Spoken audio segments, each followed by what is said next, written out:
Everyone thinks their neighborhood is a safe haven, but some people will burn it all down to rule the ashes. When the HOA vice president, Cassandra Holt, decided my new pergola was an eyesore and bulldozed it with her souped-up Jeep Wrangler, she thought she'd flexed her authority. She didn't know that reckless move would spark a chain reaction, stripping her of everything she'd schemed to control. Today, Cassandra's empire of fear is gone, and you won't believe who ended up with her prized property after a cutthroat auction. This is the story of how one woman's power grab backfired spectacularly, and how I, Nathan Harper, turned her brazen destruction into a chance to dismantle her reign and claim what she thought was untouchable. Comment below if you've faced a tyrant like Cassandra, and I'll show you how she torched her own kingdom. My name is Nathan Harper, and 8 months ago, I thought I'd found my dream home. After cashing out my tech startup at 36, I settled into Crestwood Pines, a gated community with lush greenery and million-dollar homes. But Cassandra Holt, the HOA vice president, ran the place like her personal chessboard, her modified Jeep Wrangler lifted, loud, and loaded with a custom winch as her knight in shining armor. The trouble began when Cassandra rolled up to my house during my move-in, her Jeep's engine snarling like a caged beast. It was a beast jacked up with 35-inch tires, a winch capable of dragging a tank, and a trailer hitched to the back, piled with what looked like construction gear. "Welcome to Crestwood Pines, Mr. Harper," she said, her voice dripping with fake warmth as she eyed my property like a vulture. "I'm Cassandra Holt, HOA vice president and owner of Pinnacle Property Services. We keep this community pristine." I should have caught the menace in her tone, but I was too busy settling in. Over the next month, I saw her Jeep patrolling like a shark, circling whenever someone dared improve their yard. The Garcias got a citation for their fountain, the Pattersons were fined for their mailbox. Cassandra's trailer would block streets, her clipboard a weapon as she cited violations with a smirk. I flew under her radar for 5 weeks until I built a pergola in my backyard. It was stunning redwood, custom designed, and, per my surveyor, well within my property line. To Cassandra, it was a personal insult. One Sunday morning, I woke to the growl of her Jeep and the crunch of splintering wood.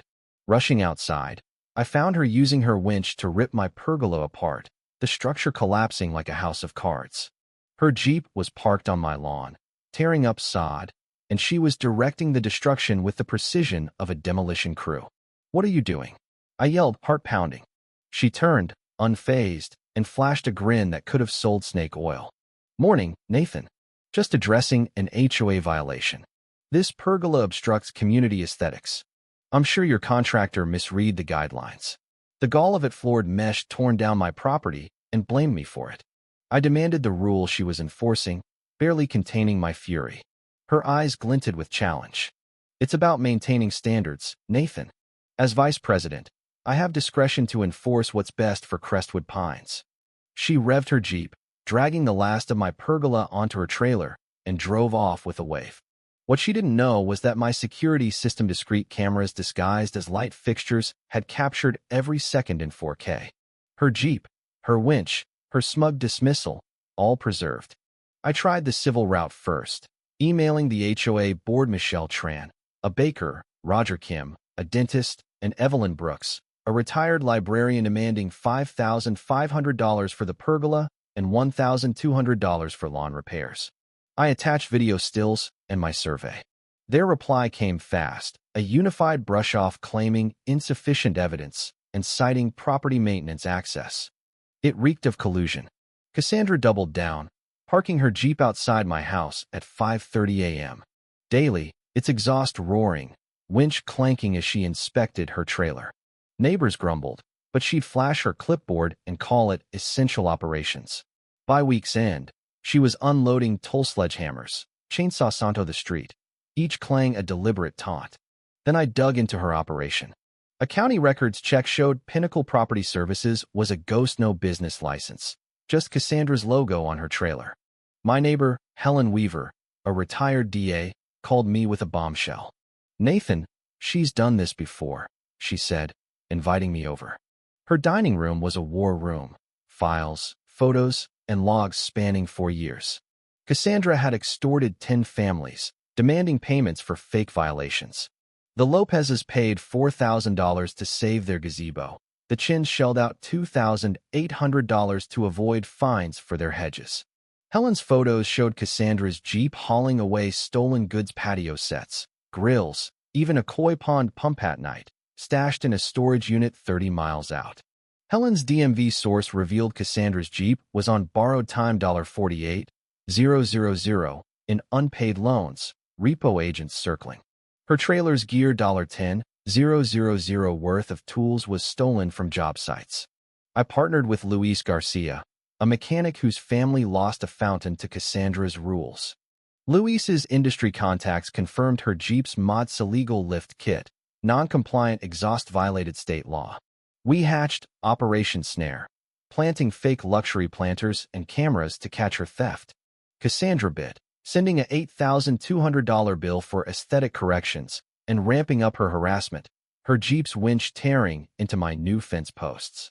Her downfall came when she miscalculated. Thinking I was closing in, she aimed her Jeep at my garage, intending to accidentally smash it for an insurance payout. The trailer flipped mid-stunt, spilling stolen goods fountains, sculptures, tools across my yard. Cassandra screamed I'd sabotaged her, but my cameras showed her staging the crash. As she ranted, a repo truck rolled up, the agent hooking her Jeep with calm efficiency. Her frantic 911 call, accusing me of theft, collapsed when Detective Rachel Ortiz arrived. Ortiz, probing similar thefts, spotted the loot. I handed over Helen's files, and neighbors flooded in with stories. The trailer was stolen, too, and Cassandra's empire crumbled as a multi-state fraud case. The FBI found her storage unit packed with fake IDs, forged leases, and $300,000 in stolen goods. Her husband, Victor, was exposed as her legal fixer, crafting sham disputes to seize properties. Their mansion faced foreclosure, and I snagged it at auction for $1.2 million, outbidding a mystery caller Luis, secretly pushing the price to secure my win. Renovations uncovered a hidden office, maps, fake deeds, and plans to control 6 HOAs, embezzling $600,000. Cassandra got 22 years, Victor, 8.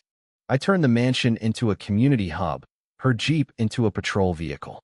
Crestwood Pines' values jumped 28%, and our unity became Cassandra's ultimate defeat. Her tyranny forged a stronger neighborhood, proving that with evidence and grit, no bully is untouchable.